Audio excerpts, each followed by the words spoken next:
Dennis Sharp and Chrissy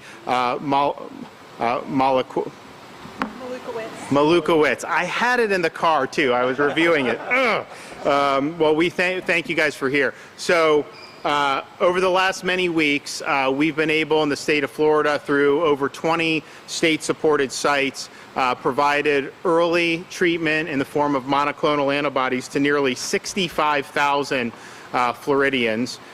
During that time, we have seen admissions to hospitals decline. We've seen the hospital census decline. We've seen visits to the emergency department for COVID decline. And so we're happy that this is something that people have really had success with. And that's what it's all about. Early treatment, saving lives, keeping people out of hospitals, making sure they can have as quick a recovery as possible. Now, if you are looking, obviously since the beginning of the year, this has been something that's been available under an emergency use by the Food and Drug Administration, both the Regeneron, which we use here, as well as the Eli Lilly, which is now actually going to be approved again for more wider use. These are things that have been in the repertoire. They've been used in Florida. A lot of hospitals have used them. But unlike the vaccines, which are available at every pharmacy and which obviously 100% of adults know about, there were not a lot of people that knew about this. And then people that did weren't sure where to get it. And so as we saw that deficiency over the summer, we did our best to raise awareness of this, to say, hey, if you're infected by COVID, this is something that could potentially help you resolve the illness short of hospitalization. But we also wanted to provide easier access to folks. And so the sites that we have done, we, of course, in the Central Florida area, here we're happy to have a site right here at St. Cloud Community Center. So kind of a soft opening now. If someone shows up this afternoon, I'm sure they'll treat them. But starting tomorrow morning at 9 a.m., here at St. Cloud Community Center, this is going to be a monoclonal antibody treatment site, just like we have at Camping World Stadium, just like we have in Polk County and Merritt Island, Volusia County, Sumter, all those areas in this part of the state that we have. We'll have one right here. It'll be open 9 to 5, 7 days a week, and it will be able to see over 300 patients every day. Now, most of our sites do probably around 150 to 200 based on demand, but we do have several around the state that consistently do 250 to 300, even over 300 sometimes. If there's more demand at a particular site, then obviously we can move more resources there. Some of the sites do 100 or even 50 a day, and so we can obviously collapse that, make that a little smaller, and try to be nimble with it. So we think this will be very helpful for folks here in Osceola County. Now, they've obviously had access to go to Orlando or Merritt Island or Polk or wherever, but this is right here in the community, so it does make it easier for people, and we're trying to make it as accessible as possible for folks throughout this. We'll hear from some folks who've had it, but I can just tell you the key on this is the early intervention.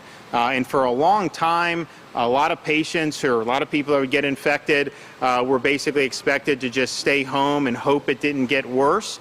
And we're here to just say in Florida, you know, we're not just going to hope, we want to act. And so here is a situation where, particularly for people that are at high risk of COVID complications, you have an early treatment option that has proven to be successful, not just in Florida, but throughout the United States. So we're glad that this is here. Not only is the recognition increased a lot over these last weeks here in Florida, but now even in other states. And other states are following Florida's lead with some of these sites. You have more demand for it. We get correspondence into my office all the time from other states saying, hey, thanks, I saw your press conference online, and then I got infected a week later, and then I asked my doctor or whatever. So there's more physicians that are now aware of this. Not all physicians, or even many physicians, were not aware of the monoclonal antibodies. And so we're doing a lot to raise awareness and to help a lot of people. And again, this will be open 9 to 5, 7 days a week right here. If you want to look at all the areas where these sites are in Florida, you can go to floridahealthcovid19.gov. And if you want to make an appointment, just like we had this when we had the vaccine sites, you can go to patientportalfl.com and make an appointment. Now, this site should be available for doing it. If it's not available right now, it will be by tonight. They just have to populate it and make sure that it's working. This is something that is particularly beneficial for folks who are considered higher risk for severe COVID. So of course you're talking about elderly individuals. You're also talking about folks who are overweight. So anyone with a body mass index over 25 is somebody that's authorized. Also people that have kidney problems, diabetes, cardiovascular issues, lung conditions. And so I would say, particularly when you start talking about people that are like 50 and above, most of the people that are 50 and above are going to qualify in a lot of these things. We also have it authorized because Regeneron's been authorized for prophylaxis use. So you could have a situation where someone may get infected in a household. Maybe there's a vulnerable household member. They haven't developed symptoms yet. They can actually come in and get this as a prophylactics and hopefully ward off the infection entirely. So that is also something that we're able to do. So early is the key. If you do it early, the results have been very good. This is not something for patients that are, say, hospitalized in intensive care.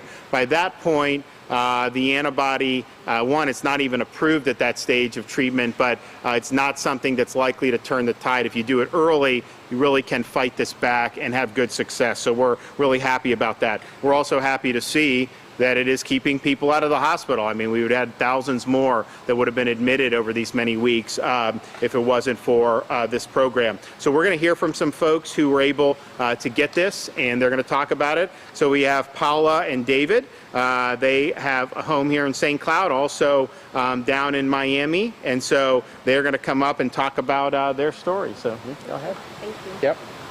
Good afternoon. My name is Paula Roman, and I want to say thank you, because it was extremely helpful to be able to drive over to Orlando and get the treatment.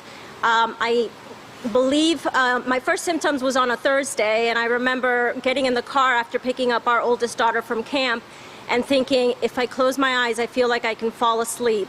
So I said a quick prayer and said, all right, Paula, here we go. You got an hour drive. And I got home, I said to my husband, I feel like I got to throw myself on the bed and sleep.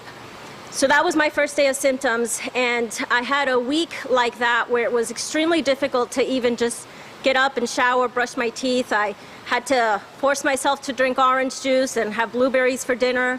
I felt like from the bedroom to just going to get a water refill, my legs were like spaghetti, and it really just was a lot of headache, a lot of tiredness and body ache. And I believe, I'm pretty certain that I got it from my dear father. When I kissed him on a Sunday afternoon as he was leaving, we later found out that he also was positive, and in South Florida, he did not have the luxury of going to a center like we did here. He had to actually go to urgent care several times, and then he was able to get the treatment at an emergency room.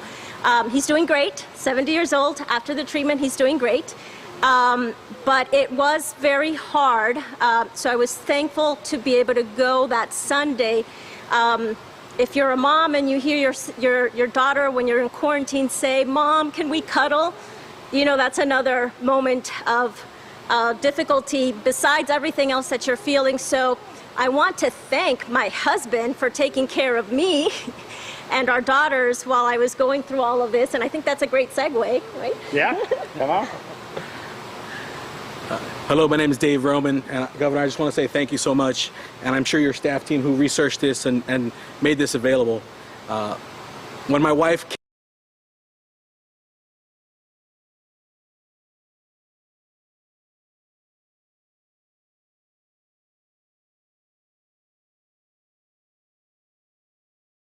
to read as much as I could on what could be done, and the way social media works, I didn't even know anything about monoclonal antibodies, but all of a sudden on my social media feed came up an advertisement from the state saying that in Jacksonville they just opened up this treatment, and it made me curious, and I started researching it, and I saw that there was one within driving distance from our home here in St. Cloud. And I spoke with our local doctor and I said, hey, is this legit? I mean, is this some sort of internet scam on my phone that just popped up? And my doctor said, no, it's for real, and if you can get to it, I recommend doing it. My wife got sick a week before I did, and I think our biggest concern was we didn't both want to be sick at the same time with 2 little girls in the house. The worst thing about this was self-quarantining in our home. My wife was in a front bedroom, and I was taking care of our daughters, which was fantastic. Our daughters knew that my wife had COVID. We've been very upfront about not to fear this thing, but to let them know this is what's happening.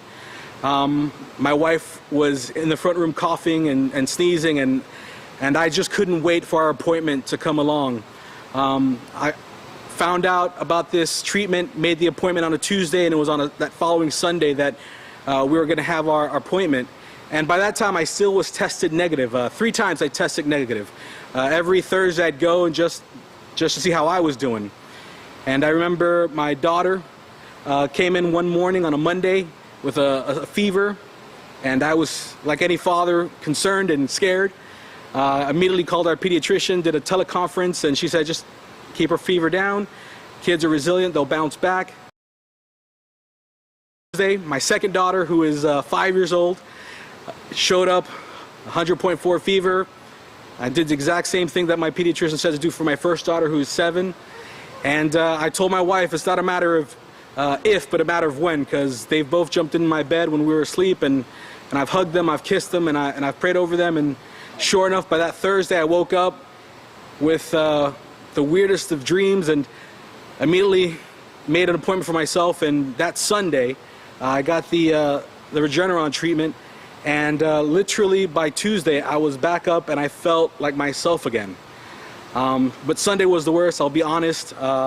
Waves of nausea and all kinds of just odd temperatures, spikes. And again, there is real fear.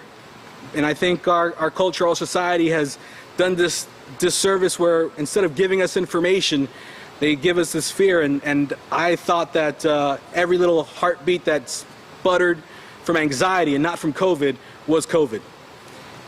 Was able to get this treatment, and again, I just feel like once it worked on me, I told my father-in-law about it, and I said, find a place. If you have to drive up here to Orlando and stay with us, we'll find a way to get you an appointment. He couldn't make the drive. He was in an emergency room, and they administered the Regeneron treatment to him. And sure enough, about 4 days later, he was back up to his normal joking self and bringing us pan pizza. And it was great. So I just want to say thank you so much. Thank you. And just so the point about the father and father-in-law, obviously this has been offered in Florida. There are health systems that offer it. You know, our sites are meant to be very convenient. We want people to use them, but there are other ones. Now we do have a site in Miami-Dade at Tropicana Park. We also have one in Broward County at CB Smith, and then we have one in West Palm Beach as well. So South Florida, all 3 of those South Florida counties have a state site, but I know a lot of their other healthcare apparatus has also been doing this, which is really good, and we're happy about that. Okay, we have Dennis Sharp. He lives here in Osceola County, has a suppressed immune system, and after he tested positive early this month, he started to develop symptoms. And so he asked his physician about the monoclonals, and was able to get signed up for that, and also eventually his mother as well. So why don't you come in and tell your story? Thank you, Governor. Dennis Sharp, yes. I'm treated for cancer at MD Anderson in Houston. I tested positive for COVID in August, and I reached out to them. They had just started doing the treatment out in Houston and advised me that I need to get the monoclonal treatment. Unfortunately, the sites have become such in demand that it was a 2 to 3 day wait time, which I wasn't comfortable doing. I did reach out to Representative Hawkins asking if we're going to get a site in Osceola County, because I could tell it was needed based on checking all these sites in 2 to 3 days. I did get the treatment on August 23rd. My symptoms leveled out, didn't get worse, and I made it through within the 10-day quarantine. But on top of that, yes, my mother in her 70s ended up with COVID as well. She was not aware of this treatment. I made her aware of it, and her husband, who was not positive, were able to wait and get to one of the state sites and get the treatment. he has not become positive, and her symptoms went away as well. And another family member, my son and his girlfriend had a newborn last week, and upon leaving the hospital, they all tested positive for COVID. Unfortunately, the hospital wasn't giving them the treatment, but we were able to get them into one of the state sites on Sunday and get the treatment for my son and his girlfriend. And luckily, the antibodies that they get from that treatment, we're told, will pass through to the baby as well, through the mother's milk. So she'll be treated as well. Their symptoms seem to all have leveled out. My granddaughter does not have any symptoms. The mother's got a few, but they've leveled out, and my son's actually been testing negative now. So I wish the state sites were easier when I had it, but I got it, and I was able to promote it to family members, and I'll continue to promote it to family, friends, employees, or whatever that get it, and encourage them to get the treatment, because I really believe it helps to keep people from having those long hospital stays, as the information I got from my medical team. So, but thank you all. Okay. Okay, Chrissy. I'm Chrissy Malukowitz, and I tested positive for COVID on August 26th. 2 weeks prior to that, my brother and his wife, who reside in Citrus County, tested positive for COVID. And my brother encouraged me, the moment that I sent him the text that I tested positive, to go get the antibody treatment. I didn't know anything about what monoclonal antibodies were. I had no idea what I was getting into. All he would do would call my husband and say, get her into a treatment site.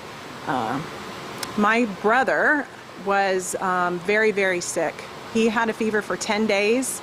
He had dizziness, aches, body pains, headaches. On day 3 of my symptoms, I couldn't even get out of bed. I kept telling my brother, I'm going to go, I'm going to go.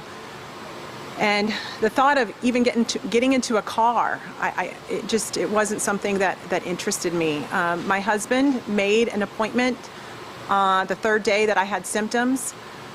He put me in our car and we drove an hour to Kiwanis Park over in Brevard County. And we walked in and I sat for 15 minutes shivering with the chills with 102 fever. And we waited. They called us back. We got the treatment, we got the injections. After we received the injections, we went into another room. They observed us for about 15 to 30 minutes and we left. That night was not easy. It was very, very difficult to get through. I continued with the fever and the chills. But the next morning I woke up, my fever had broke. No more chills, no more body aches, and I just had a dull headache. I thoroughly believe that these antibodies are here to help us, and I'm so incredibly grateful and thankful that our state has these available to us. I know that if my brother did not go to get these antibodies on day 9, that he would have gotten pneumonia and been in the hospital. I also know that the severity of this horrible virus, it could have gotten me, it could have put me even further into being sick. I'm a working mom. I have 2 boys. I have a husband who thankfully came to my rescue, and he also came and he got the antibodies at the same time I did. Fortunately, he still does not have COVID, and we continually get tested. So I just want to say thank you very much for bringing this to our state and to the citizens of the state of Florida. Sure. Thank you. Okay. Great. All right. What do we? Bill. Thank you, Governor. Yep. Good afternoon. My name is Bill Sturgeon. I'm the city manager here in St. Cloud. And first off, Governor DeSantis, thank you for your leadership in setting up this site. It was an easy decision for me when Mr. The Osceola County management director called me and said he wanted to set up a monoclonal site. I have a personal story. 2 weeks ago, my daughter was diagnosed with COVID, drove herself to the hospital with difficulty breathing. I'm a former paramedic. I knew she was in a serious situation. And she was the 3rd person in Putnam County to receive the monoclonal antibodies, and I attribute that to saving her life. So again, thank you from the Krebs and the Sturgeon family. Thank you, Governor. Absolutely. Okay, we have Ken Shepke. Chief Medical Officer, Florida Division of Emergency Management. Thank you, Governor.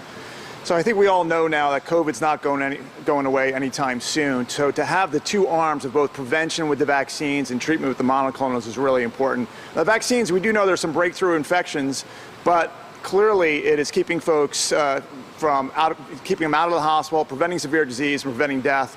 And now that we've got one of them that are fully FDA authorized and there's additional safety studies in women, I think a lot of people are now choosing to get the vaccine, which I would encourage you to do if you're not yet vaccinated. But it takes a little while for those vaccines to kick in and give you that protection. And the piece we've been missing until the governor put this initiative out in Florida is the treatment phase. And that's where these monoclonal antibodies come in. And we've been using antibody therapy in medicine for decades. This is a safe therapy, great track record on it, and we target it for specific diseases like in this one, COVID, specifically against that particular virus. And there's all sorts of great stories. And as the governor mentioned, we have had this in Florida, but it just has not really been out there. The access has not been there. The awareness, even among medical professionals, hasn't been there. Or even if they knew the therapy was there, they didn't know how to get it or where to send people to. But now that we've got all these state sites, and you hear all these great testimonials, we're even seeing a lot more of my colleagues are doing this in hospitals, urgent care centers, EMS. Great story out of the Panhandle just yesterday. There was a gentleman, he had lost a lung in his 20s from an ATV accident, only has one lung, came down with COVID. Yeah, because of the governor's outreach, they got in touch with me. He went to, not to even one of the state sites, he went to one of the local hospitals in the Panhandle, who now, kudos to them, have this therapy available. He got the therapy yesterday, he's home now recovering. He fully feels that COVID, certainly he would have been hospitalized in ICU. He thinks that COVID might have killed him, and now he's got a really good chance of recovery thanks to this treatment. Thank you, Governor. And so we're glad that this could be here in Osceola. I mean, when we had the Orlando one, we obviously knew that could draw from neighboring counties. But there's a lot of folks in this region. So we got the Sumter County site, of course, Camping World Stadium, now this site, as well as Merritt Island. And then as you go further north on 95 in Volusia County, we have a site. So we are happy with that footprint, but we think this is something that's really, really significant. And just so people understand, this is something where people are being treated at these things who have vaccination status or no vaccination status, because I think if you look in Florida, the people that are the most vulnerable to COVID, overwhelmingly 90+% of them, elderly, other people with serious health issues, are vaccinated. And we are seeing breakthrough cases. The severity of those cases is less as a result of the protection the vaccine affords, but you do have folks, particularly very elderly people, who are becoming symptomatic. They're coming to get this treatment, that's helping. So we've obviously had people, and you heard some of the stories about the family members who get resolved, but there's also been people fully vaccinated, elderly, get COVID, come into the site, get it, still get hospitalized, but then get discharged. And a lot of the folks we've talked to, the physicians told them, look, if you had not done this, if you had not gotten the monoclonal, your outcome may have been worse. And so just understand, treatment is about people that have been infected. It'd be great if this had sterilized.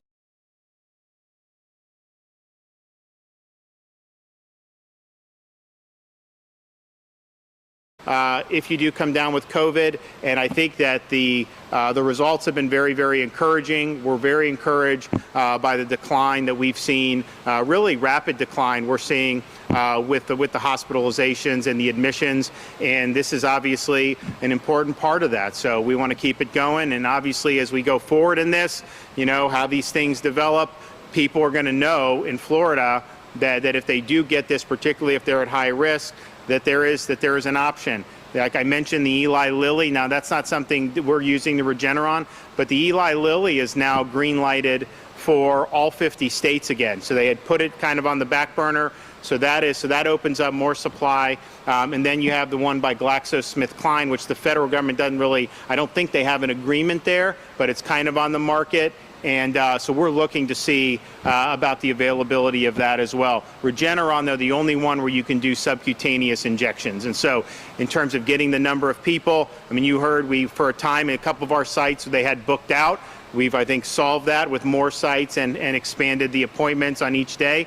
But if you were only doing IV infusions, you wouldn't be able to do close to as many of the treatments as we're doing. I mean, we've got some sites that do basically 300 every day.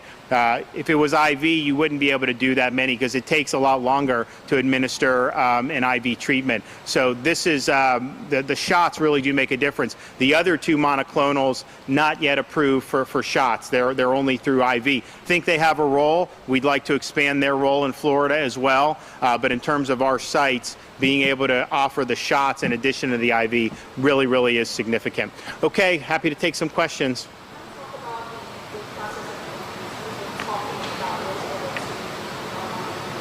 Right.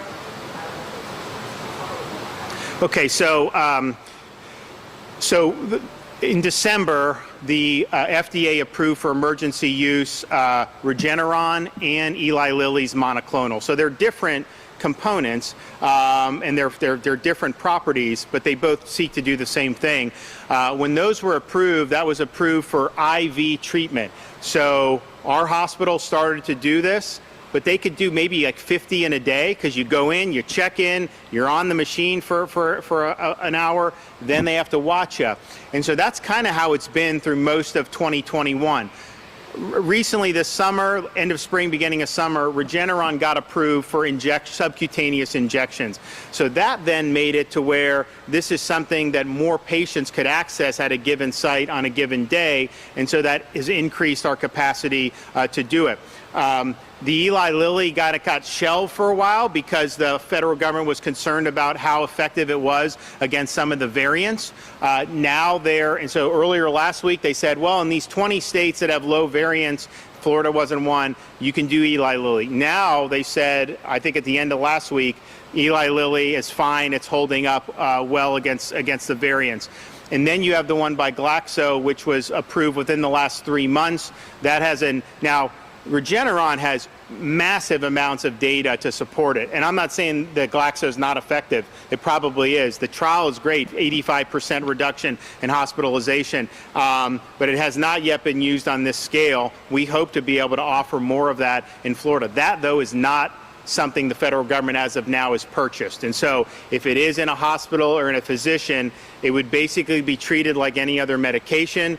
People would show insurance, Medicare, whatever. Now they say, and we're looking at this, that between all the different rebates and reimbursements that are available from the feds, that it would not be a significant cost for patients. But we're looking into that and seeing, and we want to provide those options for people if that's what they want. But my sense is, because it's not, you can't do the injections with it, that would be something more that the hospitals and some of the health systems would do at infusion centers. Our sites here would probably continue with the shots. Yes. Coming back up to the podium about the vaccination, we've seen demand go up for monoclonal antibodies, but demand has dipped for vaccinations about 3% this last week. We've heard Dr. Chesky say this is the best weapon against COVID-19. Do you agree vaccinations are still the number one weapon against? So vaccinations are our top preventative measure. But once you're infected, the vaccine does not treat the disease. So they're two parts, they're just different sides of the coin.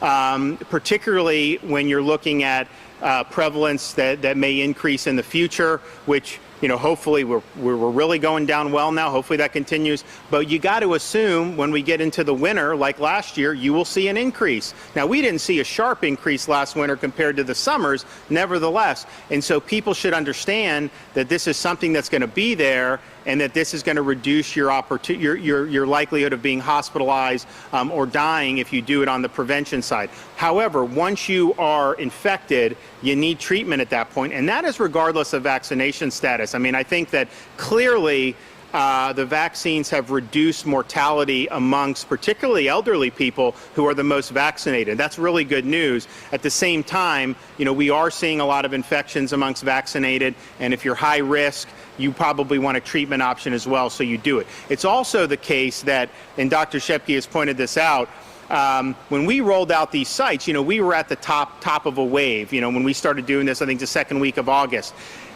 When you get vaccinated right then, it does take time to kick in. It takes 4 to 6 weeks, probably 6 weeks, to really get the protection.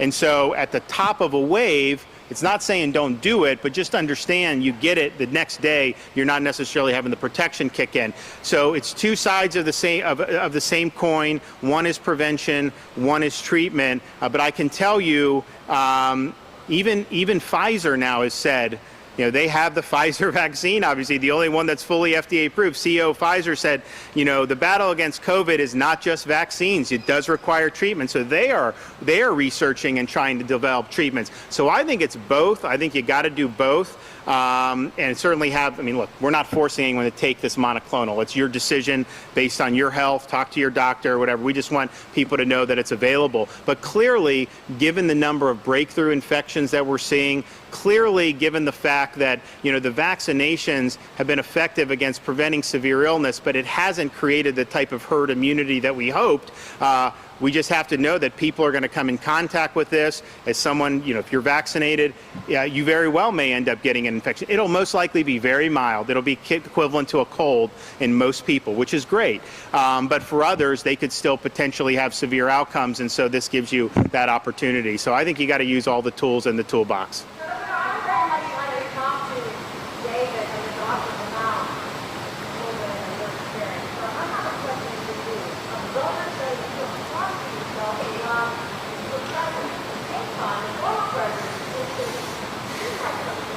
This has nothing to do with all the speculation about me is purely manufactured. I just do my job. We work hard. Obviously, our state, has led on a lot of things, including on this now. Other states are copying us. But that's what it's really all about, just helping folks here. And I hear all this stuff, and honestly, it's nonsense.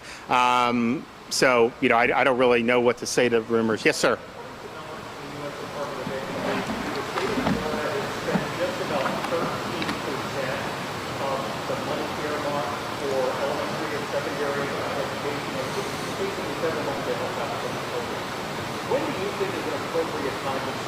Well, I would gently push back and say we're really not the ones spending it. We disperse it to the school districts, and then the school districts do it. So we have not had requests for all that money yet. And so basically, as we field requests, we do it. The school districts have gotten a lot of money over this period of time. And so some of the earlier iterations, some of them are still working through that. So it is absolutely not a situation where we're not willing to disperse. As we get requests in, we will absolutely disperse. But many school districts haven't necessarily asked for a lot yet. And so we'll see how that goes. But it's all dependent upon those requests. We are not spending it directly. Well, there is some money but for the school districts, that is something that is dispersed to the districts, and then they're spending. And when they submit the request and do it, we could do it. But this is only one of many different pots of money that has been sent down. There's been a lot of money that's been dedicated to this, so they've had access to a lot of different funds.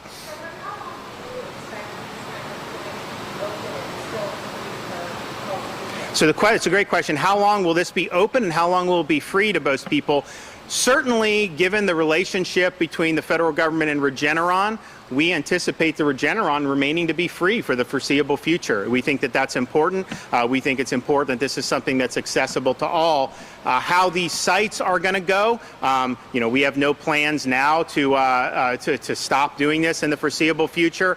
As certain sites perform less, we may move some stuff around. We have some sites that just don't do as much traffic, and that's fine. In some respects, it's a good thing. Maybe there's probably fewer people that need the treatment, but we'll look at that. I do think, though, that this was we did this. It's like necessity is the mother of invention. We saw that people didn't know about this. We saw that a lot of people in the medical community didn't know about it or didn't know it was available. So we felt the need to come in and do it. Ideally, you would have the medical community be able to just handle this as a matter of course. So we're looking at different ways that could potentially be done. But as long as there's a need for it, we want to be part of this. My hope is that we get to the point where obviously the Regeneron I'd like to have Glaxo and Eli Lilly one. I hope that's readily available throughout Florida. We're working and seeing kind of where that is. Obviously, a lot of the hospitals and doctors, they will just draw this down directly. It doesn't involve the state government. And really, the Regeneron is drawn down directly by providers too. It's not all like we're dispersing all of it. They get it drawn down and sent. Now we can get it drawn down and sent to us too, and that's what we're doing for these sites. So I think you're going to see hopefully an expansion with some of these other monoclonals, which will be good and hopefully will prove to be as effective as Regeneron. And then it's something where you don't even need to potentially have a site. But we're not there yet, and we think that this is something that has helped an awful lot of people, and we want to continue to be helpful in terms of what folks need to be able to recover. You know, when you're talking about this, and you know, we've heard, I mean, the stories we get are just unbelievable. You know, there was a lady in Jacksonville, she spoke at one of our events. She was passed out on the floor in the antibody site, and it went viral. And she basically said, look, I was on day 9, I was headed right to the ICU. My mother told me that the state had set this up. She saw the governor's press conference. I dragged myself to the site in Jacksonville, got the treatment, and a couple days later, I was on my feet. No chance of going to the hospital or anything. And so you think about that, and for too long, people were basically told there's nothing that can be done until you get to be hospitalized. And that's just obviously not true. And so we want people to know that getting in early and taking action can make all the difference. And so, yes, number one goal, early treatment, saving lives. But also, even if just to be hospitalized is no fun, even though most people that get hospitalized recover, that's no fun to have to be in the hospital for 5 days or 7 days. So if we can resolve this short of that, man, we got to take that opportunity too. It also helps to have, you're seeing a big decompression now with the declining hospitalizations. You know, that's very important just because staff is tight in medical everywhere in the country.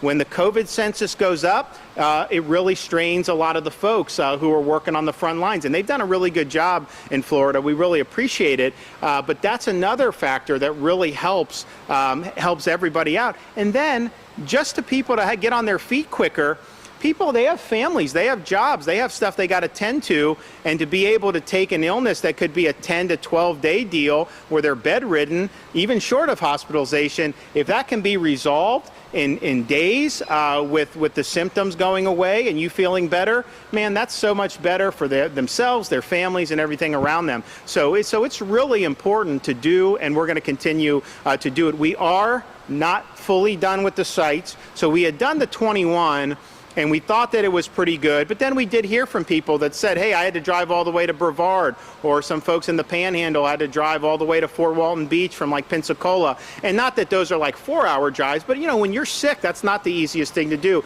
So we said, okay, where can we add it to make it more convenient? So Osceola County, one of them. We're gonna do another one in Highlands County to help with some of the rural communities. So that's gonna come online this week. We did start one in Pensacola to supplement the Fort Walton and the Panama City. So you have 3 now in the Florida Panhandle, and then we're working for another one on the east coast of Florida, in Palm Coast, hopefully be able to announce that very soon. So that is, I mean, you know, from Jacksonville down, there's going to be a bunch of them on that I-95 corridor, obviously here in Central Florida, very good, strong in Tampa Bay, Southwest, and that's really the name of the game. So we think that this will make a difference, and again, starting tomorrow morning, 9 a.m., 300 patients can be seen at this site.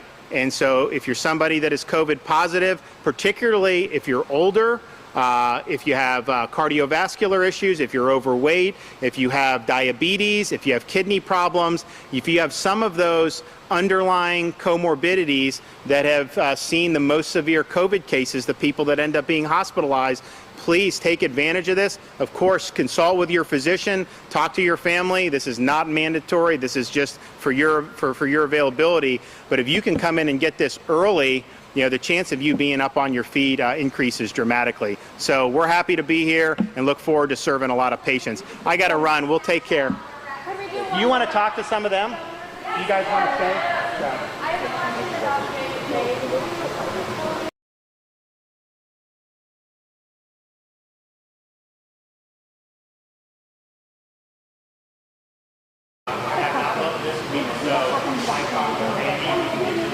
You were. Okay. Oh my God. Wow.